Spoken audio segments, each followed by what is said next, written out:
அனைவருக்கும் எனது அன்பான வணக்கம்.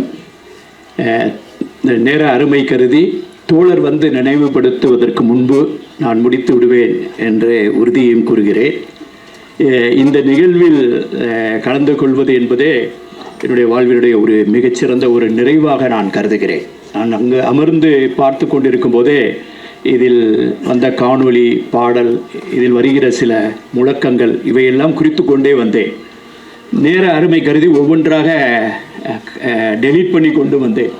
மொத்தத்தில் இந்த 100 ஆண்டு காலம் வாழ்ந்து இந்த நிகழ்விற்கு காரணமாக இருக்கக்கூடிய நாயகன் நல்லக்கண் அவர்கள், இந்த நிகழ்ச்சிக்கு நான் வருவதற்கு காரணமாக இருந்த அண்ணன் பழ நெடுமாறன், அவரை அண்ணன் என்று சொல்லியே சிறு வயதிலிருந்து பழகிவிட்டேன்.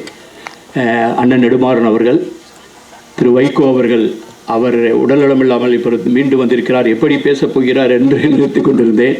தமிழ்நாட்டில் சிலருக்கு வெள்ளி நாவு பேச்சாளர் என்று பரிதிமார் கலைஞரை சொல்லுவார்கள். அதுபோன்று அந்த வெள்ளி நாவு இன்னும் அப்படியே பேசுகிறார் என்பதை நான் மிகவும் மகிழ்ச்சியாக கவனித்தேன்.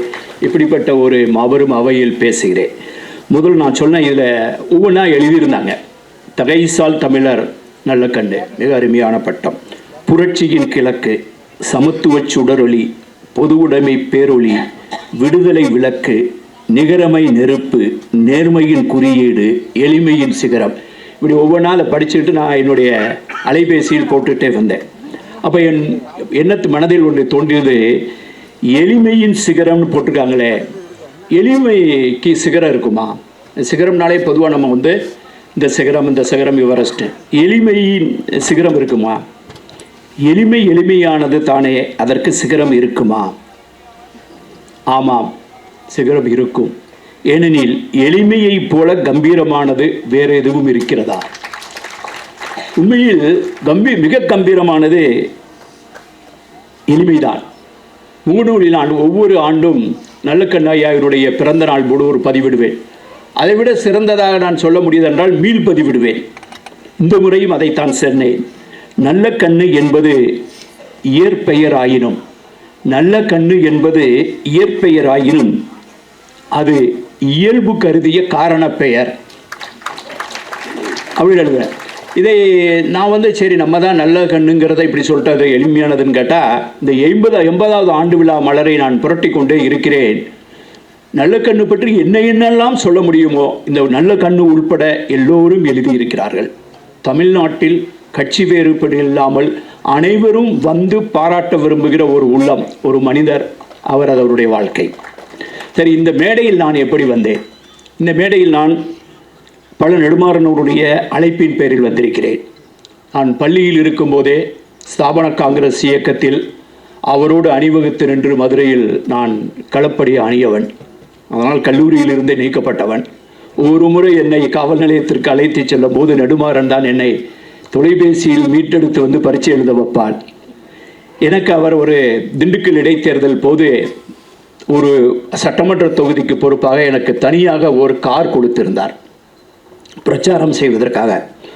அப்போது நான் ஒரு கிராமத்தில் பேசிக்கொண்டு இருக்கும்போது இரவு 11:30 மணிக்கு என்னை மேடையில் பார்த்துவிட்டு காமராஜரும் பேசிவிட்டு என்னை எந்த ஊர் அப்படின்னு கூப்பிட்டார். என்னை அவர் இறக்கி விட்டு போகிறேன்னாரு. எனக்கு கார் இருக்குன்னு சொன்னேன். எனக்கு கார் இருக்கிறோன்னு அவருடைய முகம் போனதற்கு பார்த்தீங்களா, பெருந்தலைவருடைய முகம். கார் இருக்குன்னு சொல்லவும், நீ என் காரில் வா, அது பின்னால் வரட்டுன்னு சொல்லி ஒரு 20 நிமிடம் என்னை திட்டிக்கொண்டே வந்தார். உன்னைய கார் கொடுத்துட்டு தாங்க, எனக்கு கார் கொடுத்தவர் இங்கே அமர்ந்திருக்கிறார்.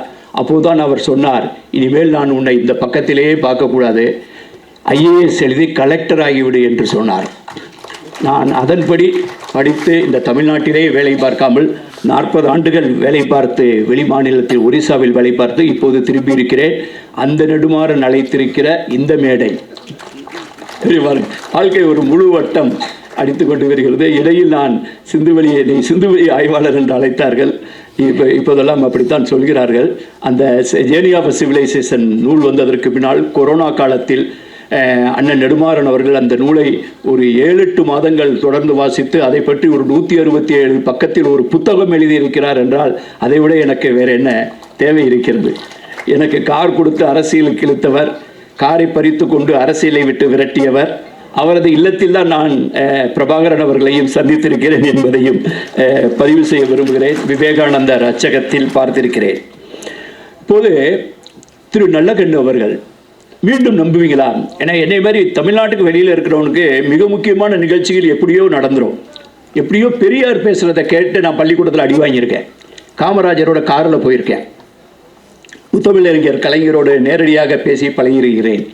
அப்படி இந்த மாதிரி இந்த தொடர் முதல்வர், இன்றைய முதல்வர் வந்து என்னுடைய நூலை வெளியிட்டு பேசியிருக்கிறார். இப்படியெல்லாம் ஒரு தொடர்புகளை நான் இந்த மேடையில் நான் பேசிக்கிட்டு போது கிட்டத்தட்ட எல்லாருமே அறிமுகமானவர்கள் தான். திரு நல்லகண்ணு ஐயா அவர்கள் ஒரு முறை எனது அலுவலகத்திற்கு வந்தார். நம்ப முடியுதா உங்களுக்கு? நானே ஒரிசாவில் வேலை பார்க்கிறவேன். இடையில் 4 ஆண்டுகள் 94 முதல் 98 வரை நான் சென்னையில் சாஸ்திரி பவனில் ஒரு அலுவலகத்தில் அங்கு வேலை பார்க்குறதே 7 பேர் தான். அங்கு ஒரிசாவில் மிக முக்கியமான ஒரு பொறுப்பில் இருந்துவிட்டு ஒன்றிய அரசு பணியில் வந்த ஒரு சிறிய அலுவலகத்தில் 7 பேர் இருக்கும் ஒரு அலுவலகத்தில் எனது பணியாளர் ஒருவர் சொன்னார், நல்லகண்ணு ஐயா வந்திருக்காரு அப்படின்னு. நல்லகண்ணு ஐயாங்கிற பேரை மட்டும்தான் நான் அப்போது வரைக்கும் கேள்விப்பட்டிருந்தேன். அவருக்கு அது நினைவு இருக்காது, இருக்குமோ இருக்க தெரியல. அது அநேகமாக 94 அல்லது 95 தொடக்கம் என்று நினைக்கிறேன். அவர் உள்ளே வந்தவுடன் நான் பாஸ்போர்ட்டிற்கு அப்ளை செய்திருக்கிறேன், விண்ணப்பம் போட்டிருக்கிறேன். நான் அங்கு சென்றேன். அது விரைவாக கிடைக்க, நான் செல்ல வேண்டிய விரைவாக கிடைக்க வேண்டும் என்றால் ஒரு IAS அதிகாரி கையெழுத்து போட்டால் உடனே கிடைக்கும் என்று சொன்னார்கள். அவர்களே சொன்னார்கள், இந்த சாஸ்திரி பவனுக்கு புதிதாக ஒரு IAS அதிகாரி வந்திருக்கிறார் அப்படி. தெரியாதே எப்படி போகிறதுனார். இல்லை, அவர் தோழர் தான், போங்க அப்படின்னு சொன்னாங்க, அதனால வந்தேன்னாரு. நான் அவர் பார்த்ததே இல்லை. அப்புறம் நான் நினச்சி பார்த்தேன், இங்கே தமிழ்நாட்டிலே இருக்கிறவங்கள்ட்ட சொல்லாமல் நம்மகிட்ட எப்படி வந்தார் வெளி மாநிலத்துக்காரன்ட்ட அப்படின்னு கேட்டப்போ அதையும் அவர் சொன்னார். நான் வந்து இந்த மாதிரி இயக்கங்களில் இருப்பதனால் விரைவாக கையெழுத்து போட்டு கொடுப்பதற்கு மற்றவர்கள் யோசிக்க கூடும், நீங்கள் தோழர்கள் என்று சொன்னார்கள், அதனால் வந்தேன் என்று சொன்னார். நல்லகண்ணுக்கு கையெழுத்து போடாத பேனா வேறு எதுக்கு இருக்கு? எனக்கு இப்போ யோசிச்சு பார்த்துட்டு இருக்கேன், எனது அலுவலகத்திற்கு அவர் வந்தார் என்பது அவருக்கு நினைவு இருக்கிறதா என்பது. 2 ஆண்டுகளுக்கு முன்னால் அவர் இல்லத்திற்கு நான் சென்றேன். நான் எழுதிய புத்தகங்களை எடுத்துக்கொண்டு அவருடைய இல்லத்திற்கு சென்றேன். அப்படிப்பட்ட ஒரு நெகிழ்வான நிகழ்வு, அப்படிப்பட்ட ஒரு கம்பீரமான எளிமை, அப்படிப்பட்ட ஒரு வீட்டில் இருந்துவிட்டு நான் வீட்டிற்கு திரும்பியதும் ஒரிசாவுக்கு திரும்பி எனது மனைவியிடம் சொன்னேன், நான் இன்று தோழர் நல்லகண்ணு வீட்டுக்கு சென்று விட்டு வந்தேன் என்று புகைப்படத்தை காட்டினேன். புகைப்படத்தை காட்டிவிட்டு நான் என்ன நினைத்தேன் என்று எனது மனைவியிடம் சொன்னேன். நான் சங்க இலக்கியம் படித்தவன். சங்க இலக்கியத்தில் ஒரு பாடல் வரும். நான் எங்கள் மனைவியிட்ட சொன்னேன், வந்து இந்த மாதிரிலாம் சிலர் இருக்கிறதுனால தான் இந்த உலகம் இன்னும் இருக்கு போல இருக்கு, செயல்படுது அப்படின்னு. நான் யதார்த்தமாக என்னுடைய பேச்சு வழக்கில் வந்து இந்த மாதிரிலாம் இருக்கிறாங்கன்னு நினச்சாலே ஆச்சரியமாக இருக்குது, வியப்பாக இருக்குன்னு சொல்லிகிட்டு இருந்தேன். அப்புறம் தான் எனக்கு நினைவு வந்தது, இந்த மாதிரி ஒரு உணர்வை சங்க இலக்கியத்தில் ஒரு மன்னன், கடலுள் மாய்ந்த இளம்பெரு வலிதி என்கிற மன்னன் புறநானூற்றின் 182வது பாடலில் பதிவு செய்துவிட்டு சென்றார். அந்த பாடலை மட்டும் நான் சொல்லி நிறைவு பெற்று விரும்புகிறேன். அந்த பாடல் இப்படி போகிறது. உண்டால் அம்மை உலகம், இந்த உலகம் இன்னும் இருக்கு, இந்த உலகம் இன்னும் சுத்திக்கிட்டு இருக்கு. எதனால இது சுத்திக்கிட்டு இருக்கு, எதனால இந்த உலகம் இன்னும் இயங்குது அப்படின்னு யோசிச்சு பார்த்தா, இந்த உலகத்தில் சிலர் இருக்கிறார்கள். அவங்கெல்லாம் எப்படிப்பட்டவங்கன்னா, அவங்களுக்கு சில குணாதிசயங்களை சொல்றார். அமிர்தம் இயைவது ஆயினும் இனிது என தமியரும் உண்டலும் இளரே. இந்த அமிர்தம்னா இந்த தேவாமிர்தத்துக்காக சண்டை போட்டாங்களே தேவர்கள் அசுரர்கள், அவங்க பார்க்கடலை கடைஞ்சதுக்கு பின்னால் கிடைச்சதுக்கு பின்னால் 2 பேரும் சேர்ந்து தான் பண்ணுவாங்க. அப்புறம் தேவர்கள்லாம் யோசிக்கிறாங்க, அசுரர்களும் சாப்பிட்டா அவங்களுக்கும் வாழ்க்கை வந்து ரொம்ப ஸ்டெடி ஆயிரும், அதனால் நம்ம மட்டும் சாப்பிட்ருக்கவும் கடவுள் வந்து ஒரு மோகினி மாதிரி வந்து இவங்கள அசுரர்களை வந்து இப்படி கவனத்தை திருப்பிட்டு தேவர்கள் மட்டும் அதை சாப்பிடுவாங்க. அதில் வந்து தொடர்ந்து இந்த பண்பாட்டு அரசியலை தமிழ் பேச வருகிறது. திருவள்ளுவர் பேசியிருக்கிறார், சங்க இலக்கியம் பேசுது, இந்த அமிர்தம்னாலும் தனியாக சாப்பிடக்கூடாது அப்படிங்கிறத. இப்படி யாருன்னா இந்த மனுஷன் அமிர்தம் இயைவது, அமிர்தம் வந்து தேடி போகலை, கடைஞ்சி பெறலை, தானாக வந்து யாரும் அமிர்தத்தை கொடுத்தாலும் அதை தனியாக சாப்பிட்டு விட மாட்டார்கள். முனிவு இலர், கோபப்பட மாட்டாங்க, துஞ்சலும் இலர், தூங்கவே மாட்டாங்க, இவரும் தூங்குறதில்ல. பிறர் அஞ்சுவது அஞ்சி, மற்றவங்க அஞ்சுவது அஞ்சாமை பேதமைம்பார். பிறர் அஞ்சுவது அஞ்சி புகழ் எனின் உயிரும் கொடுக்குவர், பழி எனின் உலகோடு பெரினும் கொள்ளலர். பழி எனின் உலகோடு கொள்ளினும் கொள்ளலர். அயர்விலர், சோம்பலை அடைய மாட்டாங்க. அன்னமாட்சி அணையராகி தமக்கென முயலா நோன்தாள் பிறர்க்கென முயலுனர் உண்மையானே. தனக்கு மட்டுமே, தான் குடும்பம், தன்னுடைய சொந்தம், தன்னுடையது மட்டும் அந்த மாதிரி இல்லாமல் பிறர்க்கென முயலுனர். எனக்கு இந்த பிறர்க்கென முயலுங்கிற வார்த்தை ரொம்ப பிடிக்கும். பிறர்க்கென வாழ்நர்னு சொன்னால் கூட அது மிகைப்படுத்தி சொல்லப்பட்டது. எல்லாரும் தனக்காக வாழ்கிறார்கள். ஆனால் பிறர்க்கென முயலுர்கள் இருப்பதனால்தான் இந்த உலகம் இயங்குகிறது என்று 2002 ஆண்டுகளுக்கு முன்னால் சங்க இலக்கியத்தில் பதிவு செய்த பாடலை நான் நல்லக்கண்ணு வீட்டிற்கு சென்று விட்டதற்கு பின்னால் அந்த பாடலை நினைத்து பார்த்தேன். எங்கள் வீட்டில் போய் சொன்னேன், இப்படிலாம் சிலர் இருக்கிறதுனால தான் இந்த உலகம் இயங்குதுன்னு.